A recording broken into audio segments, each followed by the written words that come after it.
Ladies and gentlemen, stop everything. It's a DJ 7 exclusive. Yo, what's up? Check it out. It's your boy DJ7. As you know, I have my online activist series where I ask activists from all over the world, every single activist that I can meet, to really engage in this and really find out their perspectives and find out what was effective and how action worked for them and how they got into it and all that stuff. So today's interview is actually super special, though. I actually meet many activists, and this activist is actually in the running for my Activist of the Year award, which I think, just because I've been so impressed by her effectiveness and just other things you're going to see. So this is a special interview. She has a dog too. That's cool. Yeah, maybe we'll get to see that dog later on. Who knows? Yeah, we're dog friendly on this channel. Anyways, yeah. So I'm gonna let her introduce herself though. Go ahead. Hi everyone, my name is Guatuque Ininu. Shh, sweetie. Bring her out. Bring her on the screen. She can sit on your lap. It's cool. I don't know if that's cool or not. My colonial name is Ramona, Ramona Ferryra. I am of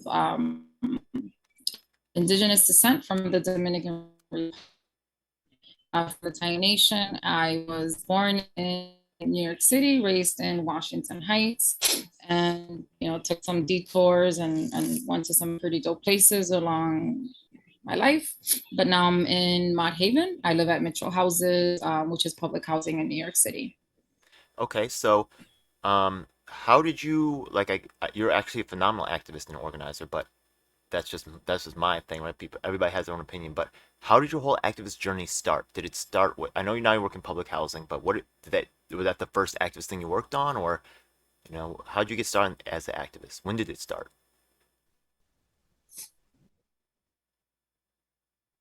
I think I kind of stumbled onto being an advocate for my community. I had always planned to join civil service and always planned to work in some sort of service role. When I was younger, it was something that I knew I wanted to do. And I went to John Jay College. I expected to actually do something in criminal justice. I studied forensic psychology and social deviancy, focused on youth. And I thought that I would join some sort of law enforcement agency. I was really excited about getting a job with the FBI. So I had that as like a career when I was growing up here in the city. And I was detoured by, I think the first fork I took, I kind of see my life as like a bunch of forks in the road. The first one that I took was after 9/11. I decided that following the career path that I had set out for myself, which was joining the NYPD and then the FBI, I just didn't feel like that was an answer to satisfy the things I was interested in studying and doing. And I had been doing an independent study with a really great professor at John Jay on terrorism. And he ended up actually founding the terrorism research center there. So I left undergrad kind of confused. There's Brownie. I left undergrad kind of wondering, like, what should I really do? Where should I put my attention? And I took a couple years off to work and do research on different schools. I decided that I wanted to go into international relations and national security, specifically as a response to what had happened and leading up to 9/11 and the failures that I saw on the part of America and not being prepared to engage the world. I think American diplomacy has always happened in a way where America sort of saw itself as this great superpower and everybody else was just supposed to respond. And leading up to 9/11, we didn't even have the language capacity to engage the Arab, Muslim, or Sikh community. And I saw that as a deficit. So I decided to visit a bunch of schools, didn't really like the vibe on in DC. I love DC as a city, but I didn't really like the academic setting. I thought that it would be really insular and that I'd be in this bubble where like everyone thought the same things. So I decided to go to Hawaii Pacific University. And there I had to do undergrad courses because my undergrad degree was, lab work and criminal lab work and sociology and psychology. And I ended up in a class being taught by a Puerto Rican professor who identified as Taino. And the first action that I actually participated in, looking back, it's sort of like full circle because he taught sociology, 101 or like 200 or something that I had to take as a prerequisite. And Tony, his name is Tony Castanja, each Indigenous Peoples Day or Columbus Day here in New York, he would actually get copies of the papal bulls. So papal bulls are what the Pope would write to actually give Columbus and other discoverers authority to go into these spaces that they were discovering and convert by any means necessary. So I had been raised as a Catholic, and my faith is very central to my identity. So it was a really interesting position to find myself in because we would go in front of the cathedral, right? So every city has one main church that's like the headquarters, because the Catholic system is very bureaucratic. And we went in front of the cathedral, which just happens to be on the campus for Hawaii Pacific University. And he would light a trash can on fire, and the students would take turns burning these laws that the popes had written to give Columbus permission to go into my ancestral lands, into the Dominican Republic today. And that was uh, it was really it really made me question like a lot of myself, a lot of like my connection to my faith, and forced me to look at my indigeneity as well. Can I ask a question about So, this? Okay. yeah. So at this, I just want to check out the timeline. So the thing is that you had gone to school at John Jay. Then it sounds like you had some service, right? NYPD and then FBI. Then after that career, you went to the Hawaii to do this stuff. No, I still hadn't. So I had taken the test for the NYPD Okay. and I had done really, really well on the test. But something inside of me was just like, this is not the right path. So I had passed on joining the NYPD. But when I was applying for the NYPD, the reasoning was that I would join the FBI. Okay, sure. I hadn't joined any of that. I was working in retail and I was working for like the Hilton hotels Okay. right after grad school. Yeah. So undergrad school. So when I went out to Hawaii Pacific, I was 26. Okay. I'm 42 now. So I'm 26. I went down to Honolulu, and this happened my first year of grad school. Okay. So why Hawaii? It's so far away. I mean, like, damn. Um, I wanted to have a program that would challenge me and that would answer the questions that I was raising about America's identity and our role in the world. And the program there is diplomacy and military studies. And I Okay. saw diplomacy as the first approach. And then once you go into military action, it's because you failed from a diplomatic perspective. So I had looked over the courses. I had gone to visit the school at one point. Um, I like made up a story to my dad that I was like, oh, you should buy my flight for Hawaii for like my graduation gift because there's a school there that's really good and I really want to go see it. And my dad bought me the plane tickets as my graduation gift from undergrad. So I waited a couple years before applying, and it just kept lingering in the back of my head. And something kept saying like, this is where you need to go. So I left for Hawaii and I was there for 10 years. But this happened that first semester. No. Okay. And So I think that also, was like the first action I participated in. okay. And the thing is that you said you grew up in you grew up in the Dominican Republic. So I was born here in Manhattan. I was actually born in the hospital across the street from John Jay College, which I always thought was funny. And then my mom had shipped me out to the Dominican Republic when I was 3, and I came back when I was 9. So I was raised in Washington Heights. We had a lot of instability. There was alcoholism in my family. My mother is an alcoholic, um, or was. I don't think that you ever recover from that fully.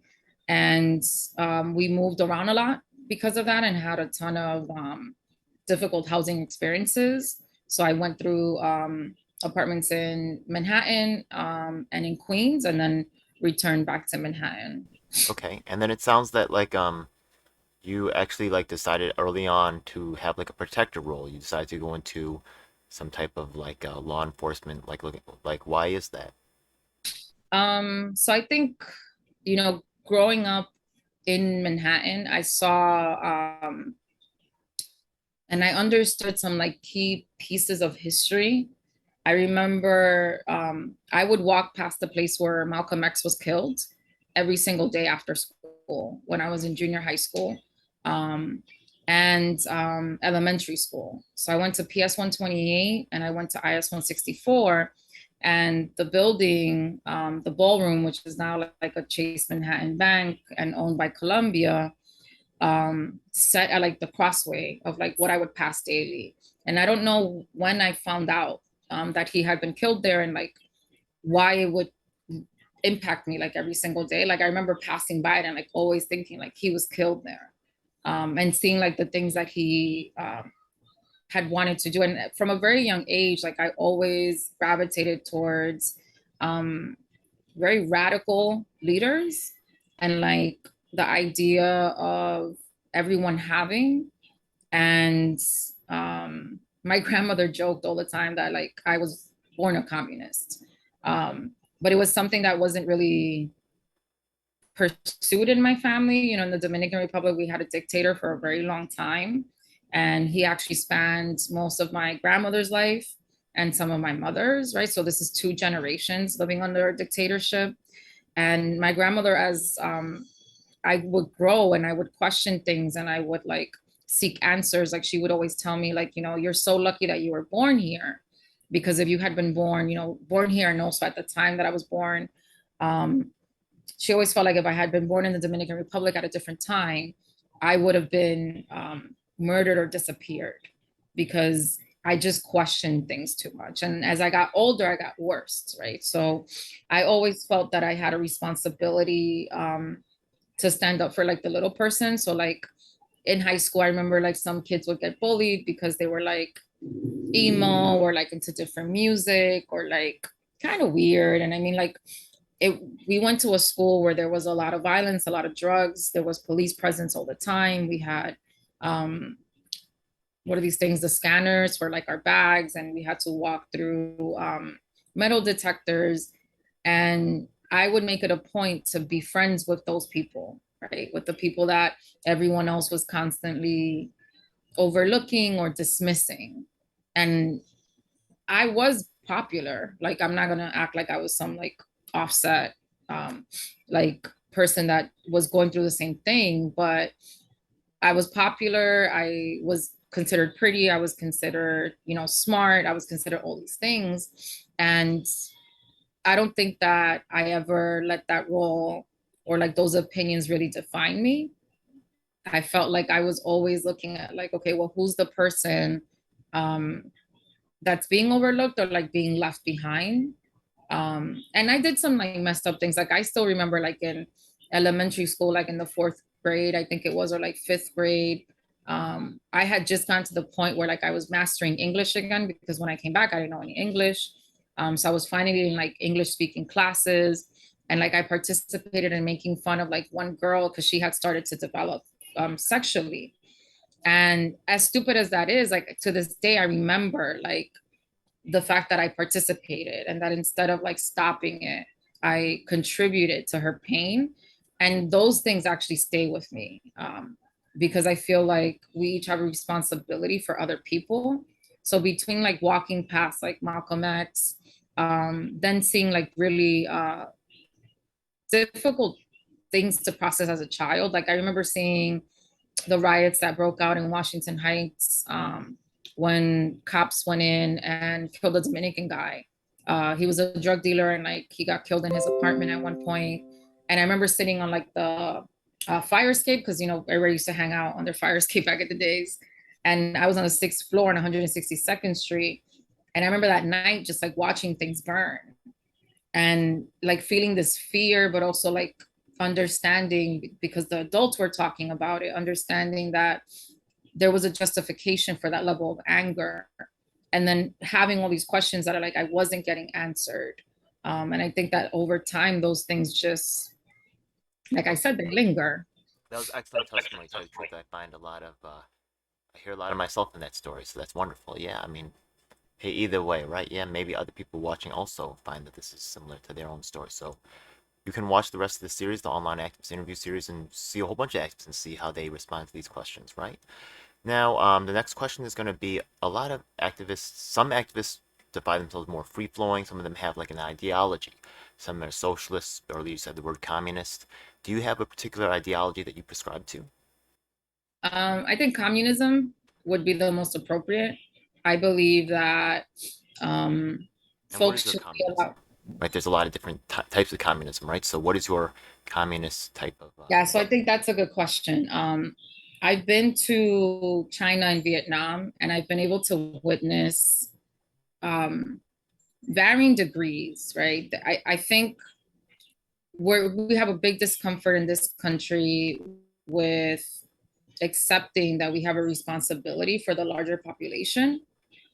But at the same time, in these countries, while they accepted that there's a responsibility for everyone, there's also a control and a filtering of people's capabilities and people's opinions. So I remember very clearly, like in China, not being able to connect to social media, right? Like not being able to participate in global discussions. So while poverty is not really present there, and everyone has a home, everyone is afforded a certain amount of food, there's also a ton of corruption, there's also a ton of policing, and there's also a ton of abuse of power, right? In Vietnam, the silencing of opinions, and the idea of being watched at all times. Like when I went to China, I'd go to class, I go to a Catholic mass in every country that I visit, at least one. So I make that a point. So like I've been in Catholic masses in Malaysia, not in Malaysia. I keep thinking about that country because of public housing. I go there. I went in Singapore. I've been in Indonesia. I went in Bali and Yogyakarta, and then in China and Vietnam and places in Latin America. And what's really interesting is like in China, you are physically being looked at Yeah, even while you practice, right? So they're allowing this to exist because there's so many people from other countries that live there. So it's really a service that is not intended for the Chinese people that have a Catholic belief system. It is something that outsiders and expats require. In Vietnam, it wasn't as blatant that you were being watched on a daily basis, but you knew you were being listened to. right. So, you know, the public transportation system is sometimes bugged. People walk around with bugs. Um, just Crazy. recording Yeah. the activity, right? So it's like, A quick question too. On the back of your wall, I thought behind you, I thought those might have been like Latin America.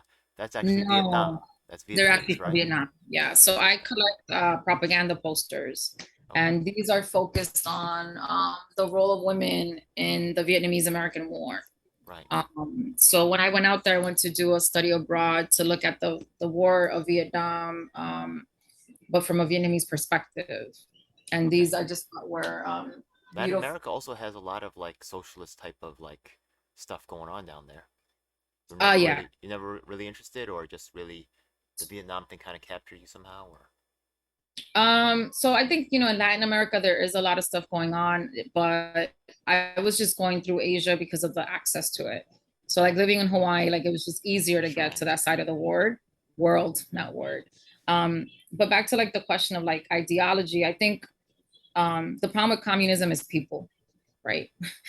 Humans are flawed and humans are corruptible, and you know, oftentimes in a lot of these places, especially, and I mean, we went through this in the Dominican Republic where you kill off the intellectuals, you get rid of those that are leading the ideology, that are able to question and that would create balance. So unfortunately, there's no other word to describe what I believe in, but I think that as a government and as a people, we have a responsibility to our communities and to each person to ensure that each person is housed, has the ability to pursue it, you know, freedoms, um, has the ability to create, and fulfill themselves and find happiness and is nourished.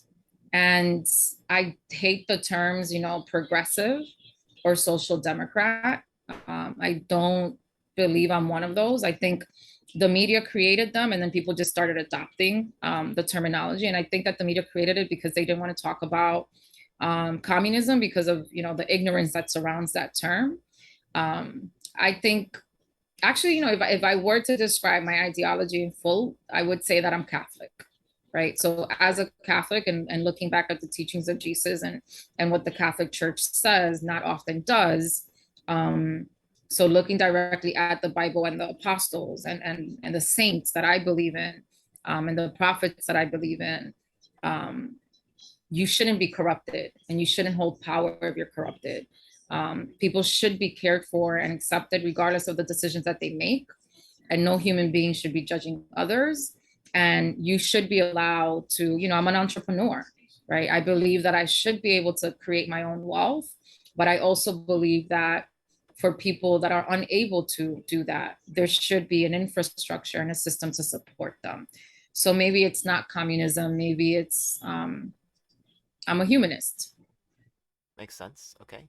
Now the thing is that some people are influenced by other thinkers or designers. So the thing is that for me, you'll see in a lot of my stuff. If you watch it, you'll see me often quote Malcolm X, Martin Luther King, and that would make sense. I'm American. I would study more American activists, stuff like that. Is there someone who's really kind of helped shape your framework, or who's influential in your work, or maybe even you see yourself as an extension of a certain, frame of thinking? Um, I think, I had this conversation recently about white men, um, and how, especially with like the race that's going on in New York 10 and the New York Times endorsements, everybody was like losing their shit, right? They're like, oh, the New York Times endorsed a bunch of white men.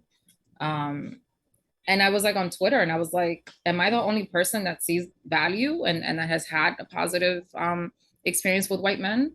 Um, so I don't want to highlight like people that are often highlighted. I think for me, the folks that have changed me and that have shaped how I engage the world have actually been white old guys.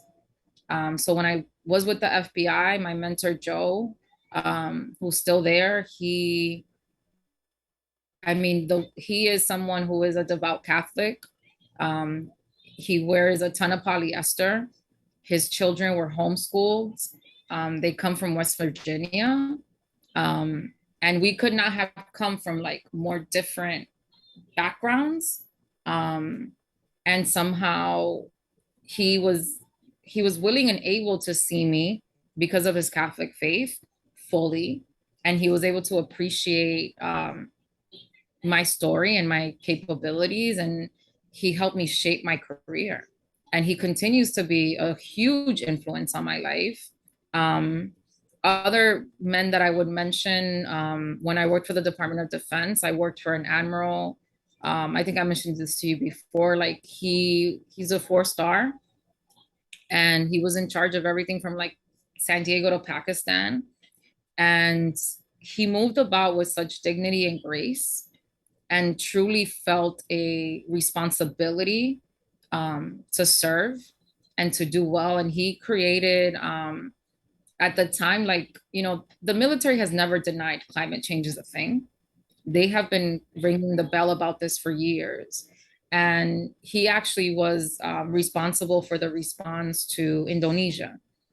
So under him, Indonesia became my focus. And I worked on disaster risk reduction and resilience. Um, and he was one of the first people in power at that level in the military to actually say, well, why don't we ask people what they want? Right? Like America has this attitude where like, even in a disaster, they walk into a country and they're just like, here's some bread. And people are like, we eat cassave. Like, what are we supposed to do with this bread, right? Um, and That's a I good think, take because you got to see it in real time versus reading about it. One thing that's also, yeah. because at first what wasn't clear to me, because I thought like maybe these mentors were just teaching you conscientiousness or they were just like positive people, but it sounds like there's some element of political involved when you say like they're actually talking to people and asking them what Yeah. they want. Like That is Admiral incredibly cool. Willard, So a that was pretty cool unexpected. thing. Yeah, so for like him, one of the coolest things is like if you look at the original Top Gun, he's actually the one flying one of the planes Oh, in the scene where they're doing like all the cool stuff. He's the one that gets like flipped off or something. okay. So he has a really interesting history. His name is Admiral Willard, and he comes from a family of service. And after the Indonesia tsunami, he actually converted a battleship into a hospital. Cool. And this hospital ship would then travel around Asia and all of the Pacific. And during COVID, they actually came to New York to support New York with the COVID response. So they were the ones in the Harlem River over kind of like offsetting what was going on in the convention center. That's cool. So that was his idea, right? So these are people that could not come from like more different backgrounds. He had a certain amount of access because of his family lineage. He went to, some of the best colleges. He had an entire lifetime serving in the Navy. And somehow he saw the capacity in me. And I think that's often like that's all you need, right? It's someone to really for someone to change your life. I think they just have to see your ability. Cool. And it's like when someone is able to take a step back and like not care about the packaging, but just care about like the capacity of the person, then they create an opportunity for us as individuals to do amazing things in spaces where we're normally not represented. Like when I went to work for the FBI, there were I think maybe 20%, Okay. not even 20% was Hispanic. Women were not represented in leadership roles. And then when I went to the Department of Defense, and I joined in Hawaii, I was one of like four Hispanics in a headquarters, right? Yeah. So like a huge building, and there's like four Hispanics in there that were not in uniform, right? And when I went to grad school, I was surrounded by a bunch of white guys from Tennessee who were all in the military, who had just been through Afghanistan, who thought Reagan was the best person on the planet. And I find in these spaces that I was like, I think at 42, my generation oftentimes was the first one in a space and oftentimes was the token, but I refuse to see myself as a token, right? So like when you're in a place where like you're not represented fully, um, it's difficult, right? Like on my whole floor, like I had four Hispanics, and I remember we had like Hispanic Heritage celebration, and like 100 people showed up out of like 4,000. We were like, oh my god, it's so many of us. Um, so I don't normally think of like famous people when I think about like who inspires me. It's those mentorship relationships that have really shaped and inspired like the work that I do in my community. That's cool. Okay, so this is probably going to be the last question about yourself, then we'll cut to the activism. What are you most proud of accomplishing Um, in the activist space? Right. in the Could activist be like, space oh, I have like, specifically. this thing or whatever. I'm really more concerned about the active Um, stuff. Yeah.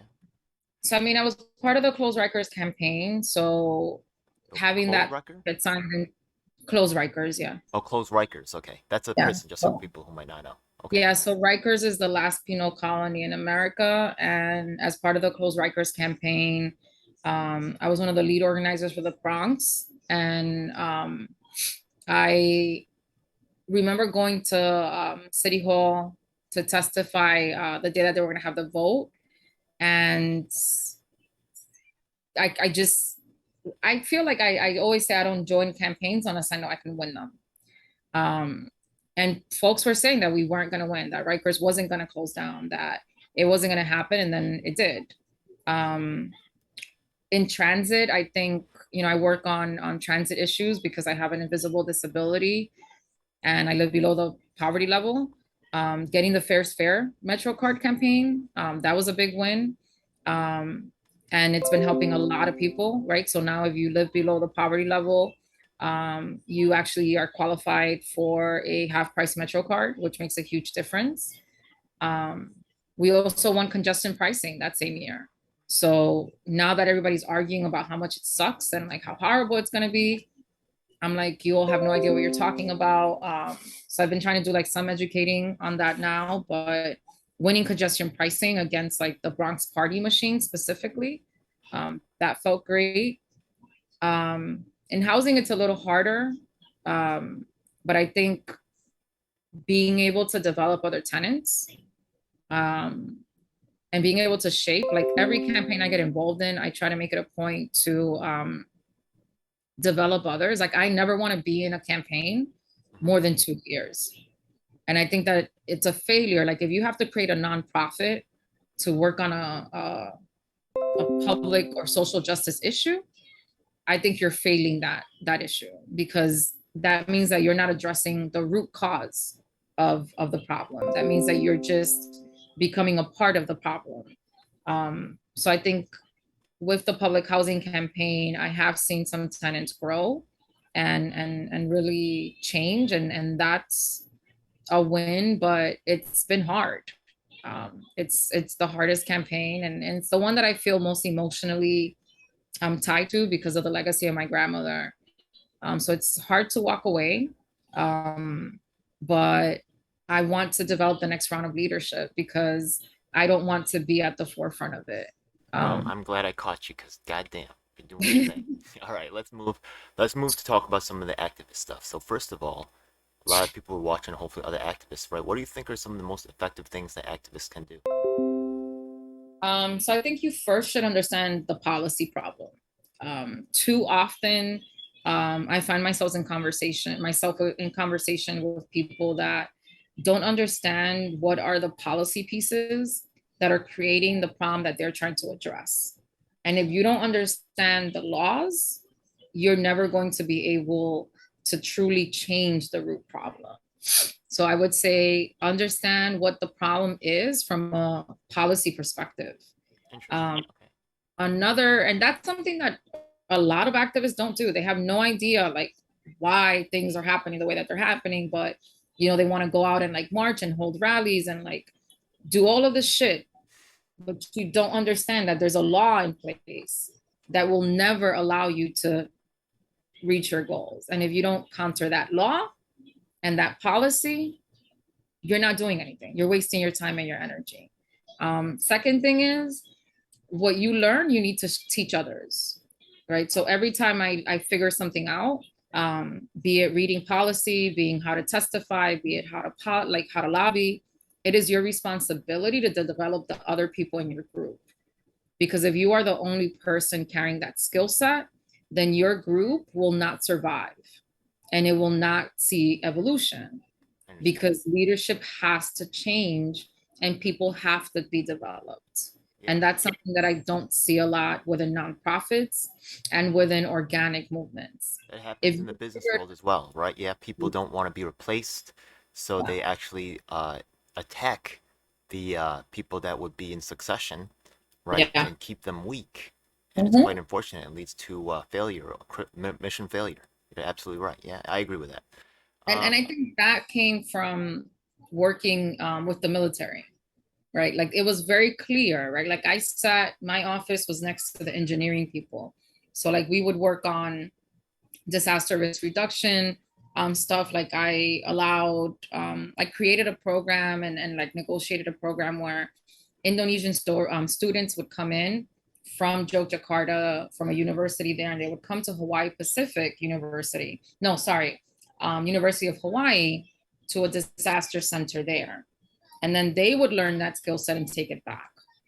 And one of the things that the military leadership was saying was, if we want to decrease how much deployment we see in the United States and how much we're spending, because 60% of deployments in the United States are for a natural disaster.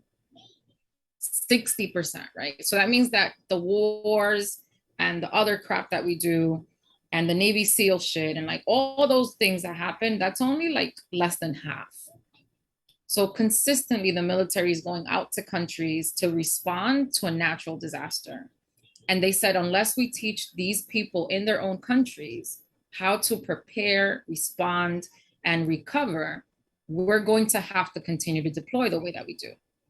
okay.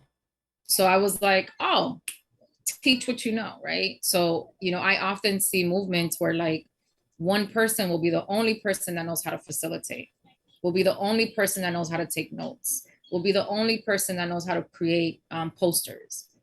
And it's like, what's going to happen if, like, God forbid that person gets hit by a bus, which happens all the time, right? What happens if I get hit by a bus tomorrow?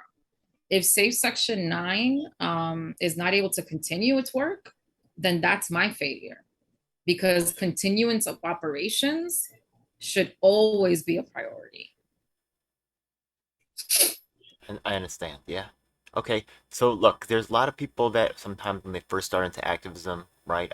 Some people are fighting a cause themselves, or some personally, right? This is a special channel for people that are out there that have to learn how to be activists on their own. But they may join. Some people they join an organization, right? Trying to like just change. And some organizations have better stuff going on. Some of them have worse stuff going on. What are some of the best practices that you've seen in organizations, and what are things that maybe people who join organizations should look out for? So I think that there should be uh, clear opportunities for people to get involved in different ways, right? Like, I don't like being in public.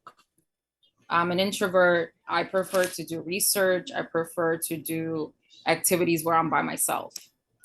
I recognize that there are many people that don't want to participate in teach-ins or in lobby trainings or in doing any of that crap. They're like, I want to be in the background.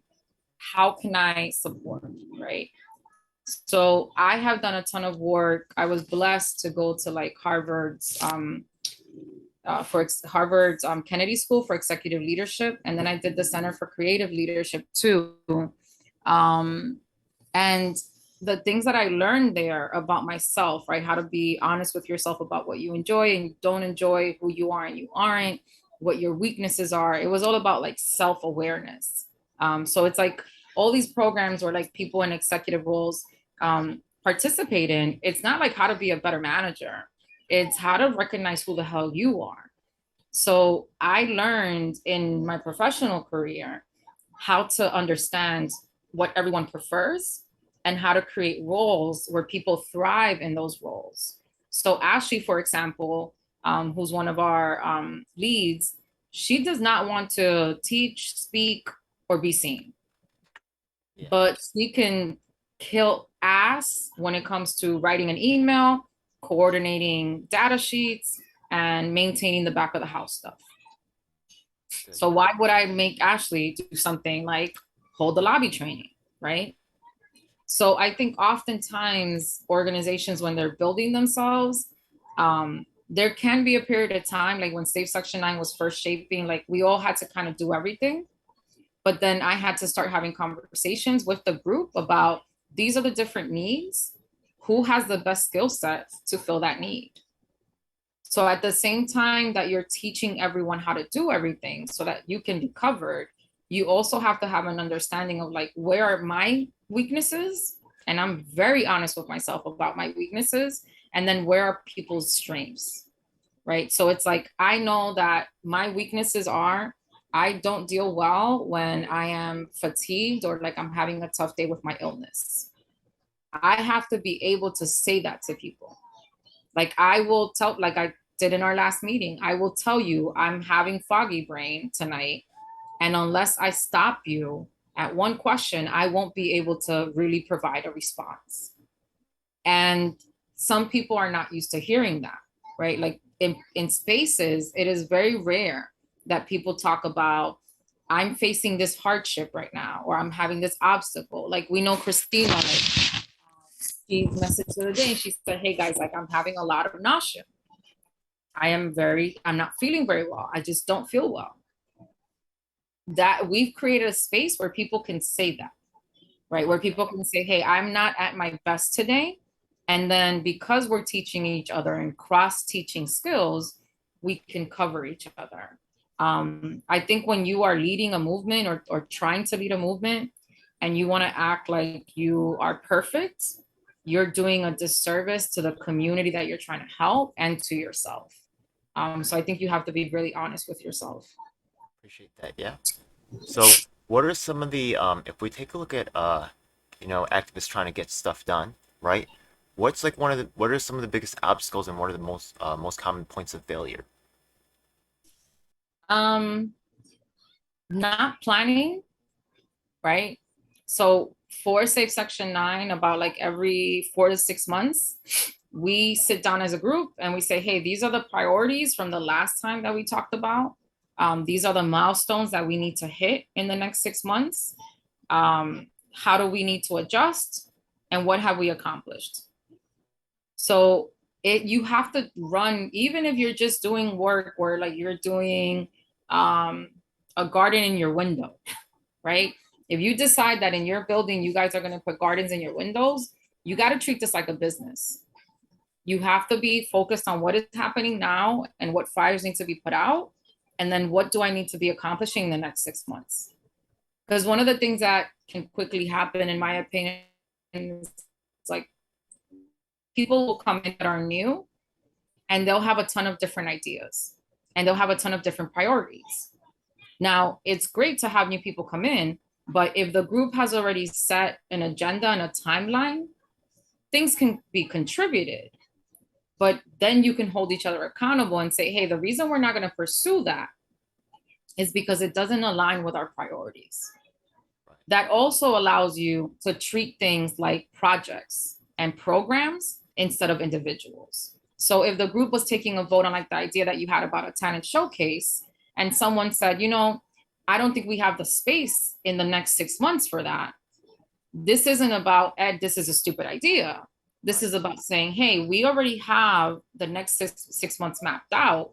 So the previous 6 months that we just did, the focus was going to be DC, and fighting the blueprint. We've been doing that, right? Which is now when the group is presented with something new, they can say, okay, well, we can dedicate the next 6 months to this because we've been following our timeline and we've been meeting our milestones.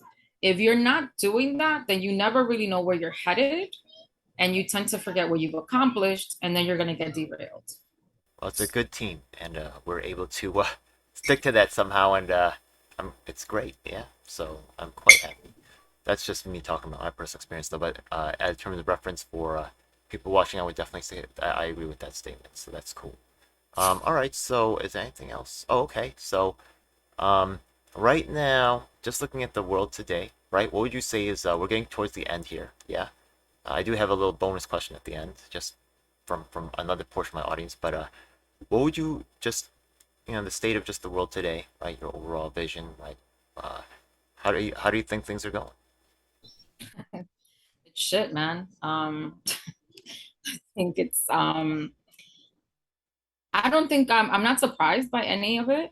I remember like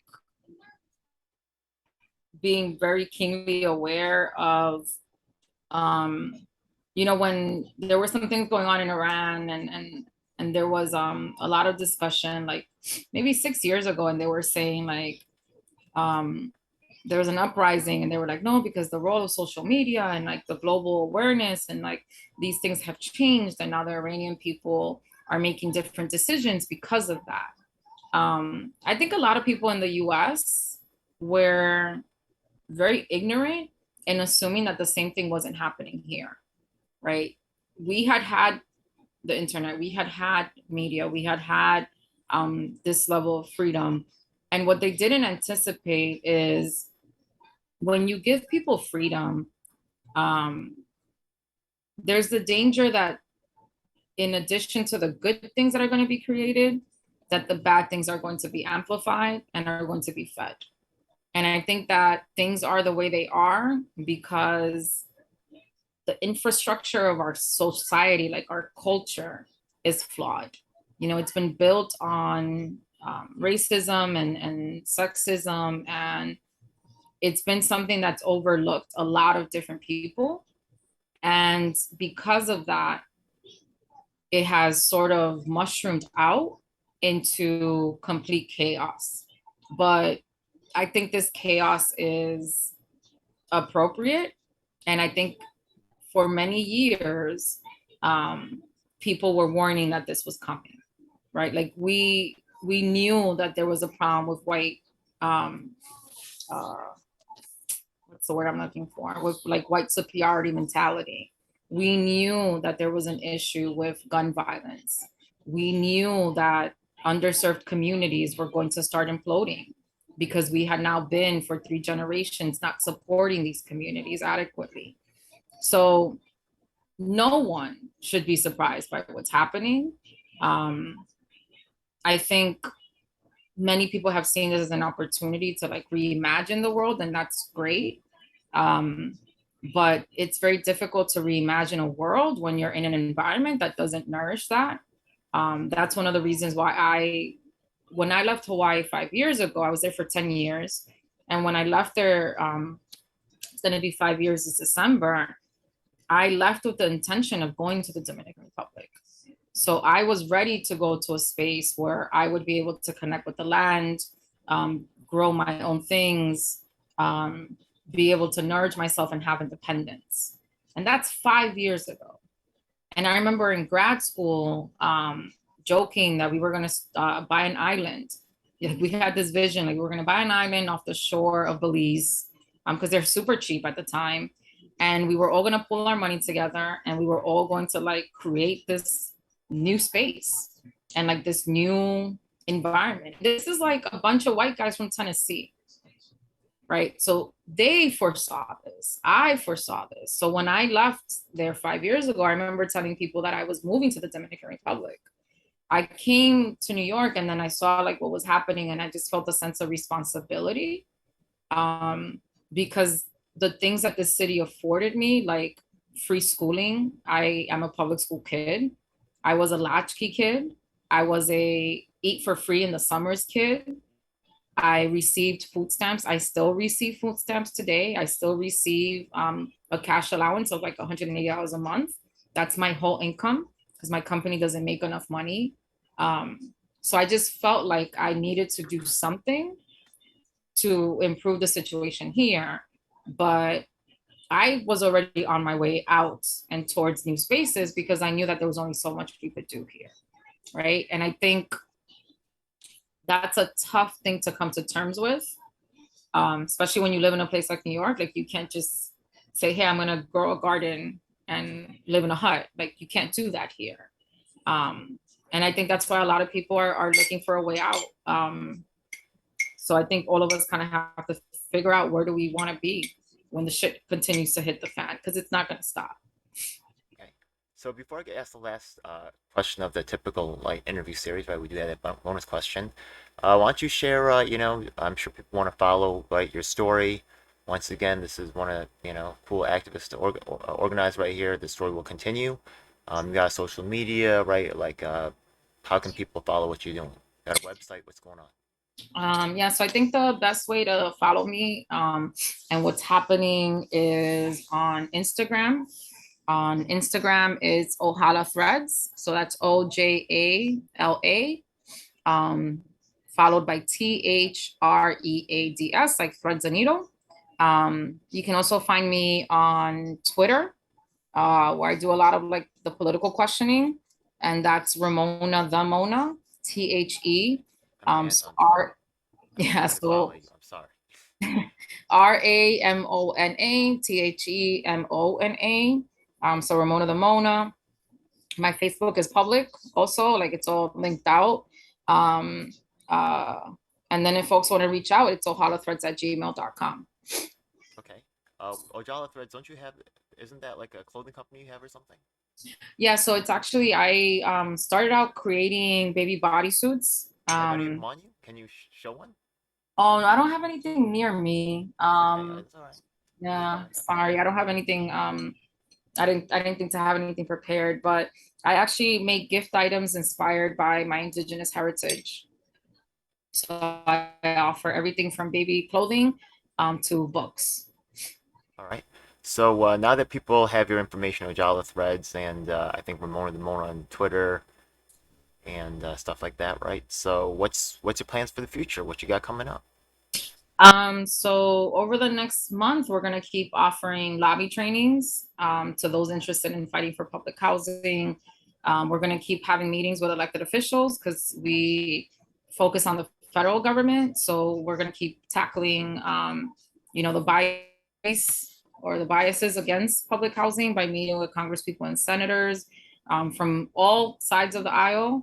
And we intend to um, just get our solutions. We have a set of national solutions. We intend to get those adopted.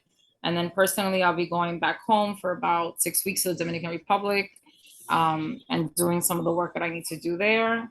Um, and continuing to make a dent.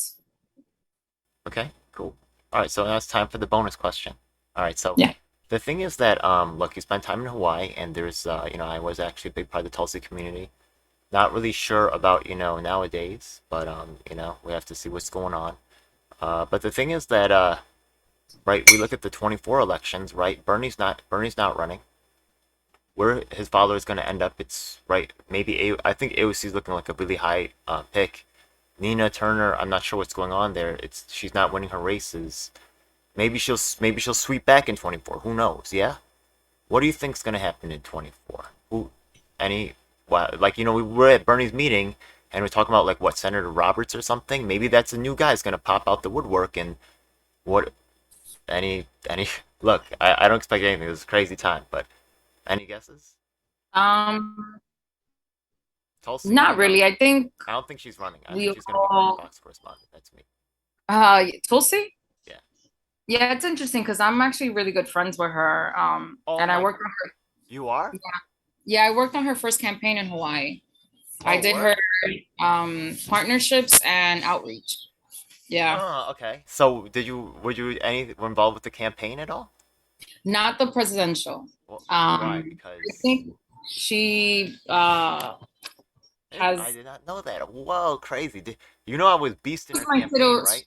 I went on a 14-day hunger strike to protest the lack of the media coverage of her campaign.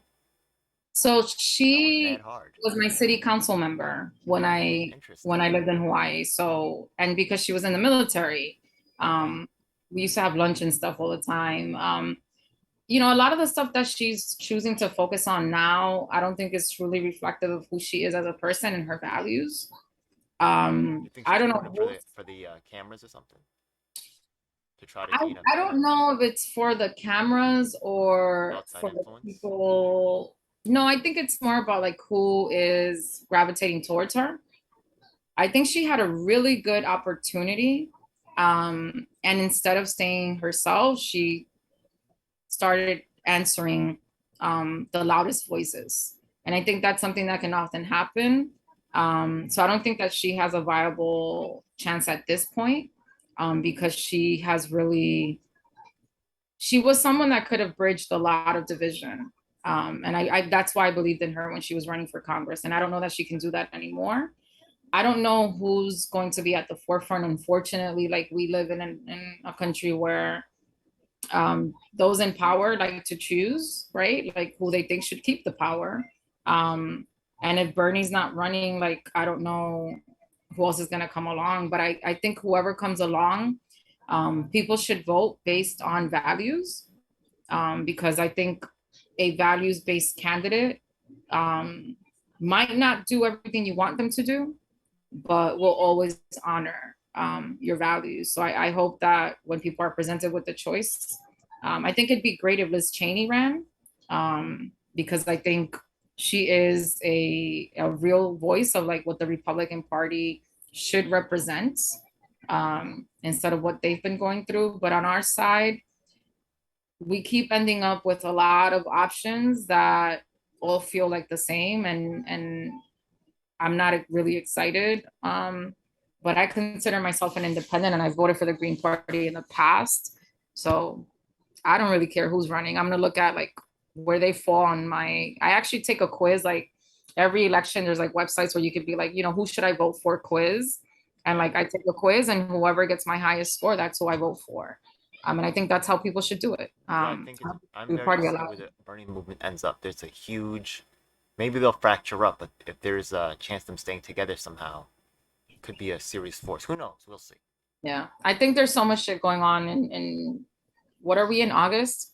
Like I'm more worried about what's gonna happen August 25th than 2024, because some people have already figured it out. And I think to a certain extent, all we can do as people is hold ourselves accountable and support the leadership that, honors our values. Okay, that's really this interview. Took just about an hour. That's usually about right. Yeah, that's the online activist interview. I hope you guys enjoyed. Yeah. It's a dark day in our nation when high-level authorities will seek to use every method to silence dissent. The truth must be told. And if you want the truth, you need to check out independent media producers just like myself, DJL7. You should subscribe and hit the bell icon to get notifications when I release a new video. Truth of these We are words on all is the beyond major doubt. platforms. That includes Facebook, Twitter, Instagram, and of course YouTube. Unfortunately, we have definitely seen that these mainstream outlets will cave to corporate interests, so we encourage you to join our independently moderated communities of Reddit and Discord. We also encourage you to subscribe to us on BitChute and Daily Motion so you can see the content that YouTube doesn't want us to let you see.